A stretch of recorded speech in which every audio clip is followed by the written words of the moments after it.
Hi, welcome to An Evil Mind, a video crime blog from Xenobooks. I'm Nick Maloich. I've got a head cold. Let's try and bang this out in less than 10 minutes. Today, we're going to talk about Mickey Spillane and his novel, which I believe is his fourth. It's up on the screen. One Lonely Night from 1951. Before that, quick biographical sketch of Mickey Spillane. Born in 1918, joins the Army Air Force the day after Pearl Harbor. Does not, to my knowledge, see overseas combat at all, but he is a stateside fighter pilot trainer for the war. After the war, gets out, writes some comic books, mostly, though not exclusively, for Timely Comics, which was the predecessor of Marvel Comics. And in 1947, he needs to buy a house, so he needs some money. So in 19 days, although that figure does vary, it may have been a little bit less, writes his very first novel featuring private detective Mike Hammer, titled I, the Jury. And Mike Hammer is a singular character in early crime fiction, not quite unprecedented, because as we said a few weeks ago, Spillane himself admits that Hammer was based on Carol John Daly's private eye, Race Williams, much to Carol John Daly's eventual dissatisfaction. But Hammer is violent and brutal in a way that Race Williams was not, in a way that the Continental was not, in a way that Philip Marlowe would never have even dreamed of being. I, the Jury, establishes this. He punches and shoots and kicks and maims his way all the way to an ending, which by 1947 standards was certainly shocking. By today's standards, perhaps a bit less so, but one which is still kind of startling, given that this is supposed to be our hero. And I'm not going to go into that ending. I won't ruin it for you. You should definitely read the book. Again, if you're interested in hard-boiled fiction, certainly. If you are willing to put up with a lot of violence and, frankly, sexism and racism. Again, this is 1947. These characters are not written to modern standards. Philip Marlowe says some pretty ugly things. And so next week we'll talk about James Bond. They are racist. They are homophobes. They are sexist. Women, in particular, in the Mike Hammer books, don't come out very well. Hammer, more so than Bond, although he is something of, like I said, the Continental out, but Hammer also in certain ways is a progenitor of James Bond. He precedes Bond by a few years. Ian Fleming is not acknowledge any influence. I personally see some.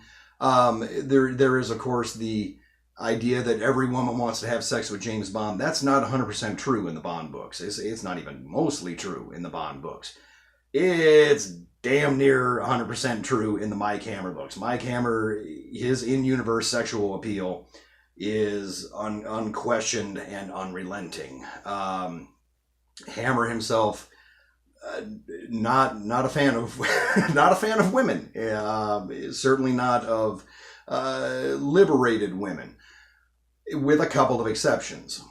One of those being his secretary, Velda, who is chaste and waiting, always waiting for marriage to Hammer. And Hammer strings her along for a long time, and in universe, it's established that Velda probably remains a virgin waiting to marry Mike Hammer, which does not happen until one of the very latter-day novels published in the 1980s.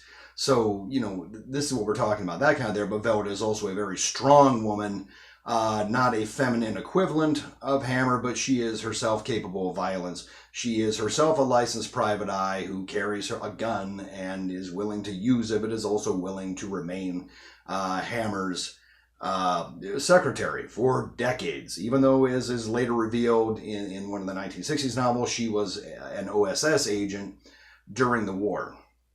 But still, she is in such consuming sexual thrall to Mike Hammer, she never even bothers to explore other options. One Lonely Night. Quick summation of that: Mike Hammer versus the Communist Party of the United States of America, and also Mike Hammer versus the Kremlin. There are two parallel cases running. Hammer The novel opens with him being chewed out by a judge because he's shot some gangster. And of course, it's a justifiable homicide, it's self-defense, and legitimately so. But this is like not the first time Hammer pulls this. I mean, in every novel, he whacks out a mess of people and contrives the circumstances, or they simply are such circumstances, that he comes out of it legally clean, if not morally. But that's not enough for this judge, and this judge lectures him and chews him out and dumps on him, leading Hammer to wander through the snow and rain and mist across the Brooklyn Bridge at night, smoking and being, by Hammer standards, introspective, wondering if he is as evil as the evil people he fights on a regular basis. And he comes across a woman being attacked. He shoots the guy attacking her, but then she looks at Hammer and is as terrified of him as she was of her attacker and leaps to her death off the bridge. Hammer grabs her, snatches a little bit of her coat, but is not able to prevent her. What he finds is an oddly shaped little card that he later identifies as a calling card of New York Communist Party members, and this launches him into this. In the meantime, his police contact, Pat Chambers, brings Mike in on a case where there is a politician, a dedicated anti-corruption senator and anti-communist, who is being blackmailed by his secret brother who has escaped, his secret twin brother, I should add, who has escaped from an insane asylum and is threatening to go on a spasm of violence for which the senator will be blamed. So Mike's working these two cases. Of course, at the end, as is traditional, the two cases dovetail neatly in a way that I will not describe. This is probably the most violent of the Hammer books, and that's saying something. Hammer goes on a rampage that is the inspiration for future fictional rampages, because the communists kidnapped Velda. And once they pull that stunt, it's Katie bar the door, and he steals a Tommy gun from some FBI guys, machine guns people left and right. He's like swapping out magazines and just lining like a couple dozen commies, and laughing the whole time. He is joyful, and this is the real psychological insight of this book, although we get hints of it in the books before, and we'll see it more in the books after, is that fighting in the Pacific broke Mike Hammer's pencil so badly, he likes killing people in a way that, say, James Bond, who has a similar body count, does not. But Hammer acknowledges to himself, and thus to the reader, because it's a first-person narration book, that he's probably some degree of insane. Not PTSD'd, not at least that he would admit, but flat-out crazy, which sets him apart from most other characters. There are some other, you will see later, when we get to the 1970s, the men's action genre, there are some characters like that who are probably insane. Certainly Brian Garfield's character of Paul Kersey from the Death Wish books is acknowledged by the author and by the character himself to some extent to be mentally unstable, and that's why he does the things he does. But Hammer is really into it. So that's the best book. It is the craziest book in them. It's probably the best written one, is one certainly that it gives us the most insight into the character. But for sheer gleeful, violent joy, that's the one you should read. What I would say also about the Mike Hammer books is you really only need to read the first 6. And he, like I said, I, the Jury is 47. After that, he writes about 2 books a year starting in 1950. Takes a break in 1952 until 1962 when he comes back with a book called The Girl Hunters that fills in what happened during the gap. In real life, what happened during the gap is that Mickey Spillane became a devout Jehovah's Witness and stopped writing until he needed money. And then he started writing again, and his faith reportedly diminished some.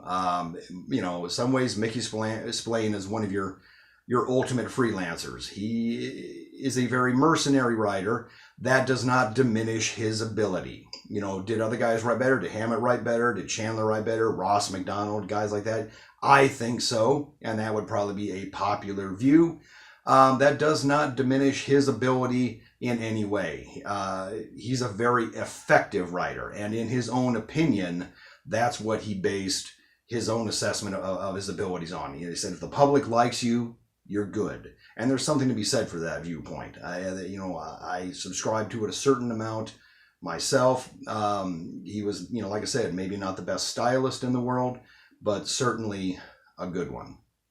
So, there are later Spillane books. If you like the first 6, if you're really gung-ho about them, you can go ahead and read the later ones. And there's another batch that starts in the 80s, and there's some coming out still that were left over after Spillane's death that are being completed by Max Allan Collins, who is a veteran crime novelist and also Spillane's literary executor. They're not essential. Anything after 1952 is not essential in the Spillane canon.